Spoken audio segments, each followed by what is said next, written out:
Based sa history, 'di ba? Historically, yung mga maagang nagdeklara, dinudurog eh. Case in point, si Manny Villar, si Jojo Binay, 'di ba? Maaga rin sila nagdeklara. Tingnan nyo, no, wala nangyari kasi binibigyan nyo parang ng ammunition yung administrasyon na durugin ka kasi nga kinokontra mo ang administrasyon. Ano sa tingin nyo, sabi nyo nga, VP Sara speaks her own mind, she doesn't mince words. Pero do you think that this early announcement is more for her favor because nga she's facing 4 impeachment complaints, or this is just so that the administration will scramble already and find their candidate para ayan, guguluhin ko kayo, bahala na kayo. Paano kayo tumatakbo po ang utak po ni VP Sara, or all of the above? Oo, tama yung mga sinabi mo, no? Unang-una, oo, sa kasaysayan, si Manny Villar at si VP Binay, dinemolish rin. Pero yung demolition na yan is like within the 18 months of preparation. Okay. Si VP Inday, na-demolish na, second year pa lang in office. So, doon sa pahayag niya, sinabi na nga niya na may isang linya dyan na sinabi niya, sa unang ilang buwan pa lamang, nakita ko ang hindi pagiging tapat ng administrasyon. At alam kong babalikan ako sa impeachment. So, tapos pangalawa, meron rin siyang sinabi dyan na matagal siyang inaatake ng buong makinarya ng kapangyarihan.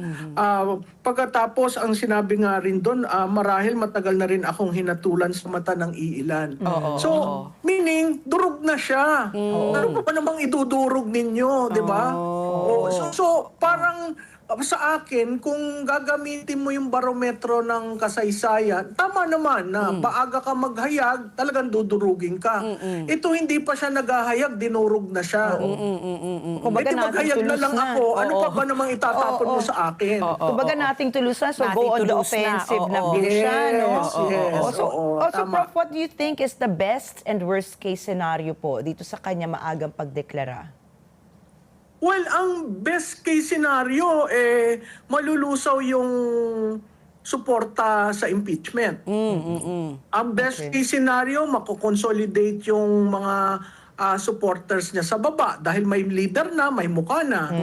Ang best case scenario na hindi naman niya talaga gusto ay may mga tatawid papunta sa kanya.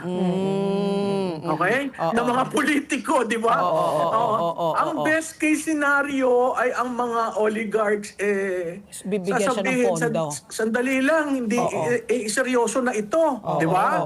So medyo mag-aalangan sila. Bakit? Kasi lahat ng surveys pinapakita na siya ang frontrunner. Correct, So, malaking bagay yon sa time series kasi kung ikaw ang frontrunner, bumababa ng konti pero nakaka-recover.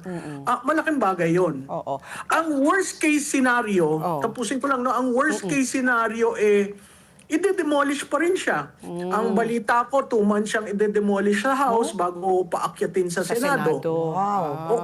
Ano pa ba naman demolition ang gagawin mo? Di ba?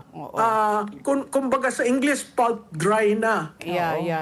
And then you send the father abroad.